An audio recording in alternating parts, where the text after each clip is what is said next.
everyone, this is Sharanare podcasting from Bethel Dora, India under the guidance of Upajit sir. ఈ రోజు మన topic ఏంటి అంటే exploring the two reasons why human beings were created last in the order of creation. సృష్టి క్రమంలో మానవుడు చివరిగా సృష్టించబడడానికి గల రెండు కారణాలు. తల్ముద్ లో రాశి గారు ఏం చెప్తున్నారంటే టు టీచ్ హ్యూమిలిటీ, మానవుడికి వినయం నేర్పడానికి. ఎలా అంటే ఒక వ్యక్తి అహంకారిగా మారినప్పుడు ఒక చిన్న కీటకం కూడా తనకంటే ముందు సృష్టించబడిందని అది గుర్తు చేయడం ద్వారా. So what can we learn from this? మానవులు విశ్వానికి కేంద్రం కాదు, కానీ దేవుని సృష్టిలో వినయమనస్కులై కృతజ్ఞతతో వ్యవహరించాలి.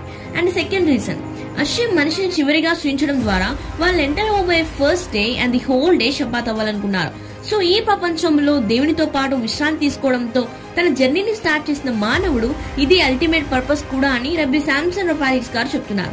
ఈ ఫిజికల్ వరల్డ్ లో తన ఫిజికల్ వరల్డ్స్ కి మించిన ఒక డివైన్ పర్పస్, దైవిక ఉద్దేశం మనిషిని చివరిగా సృష్టించడానికి ఉంది అని చేసి ఎక్స్ప్లెయిన్ చేస్తున్నారు. Thank you everyone, subscribe for more.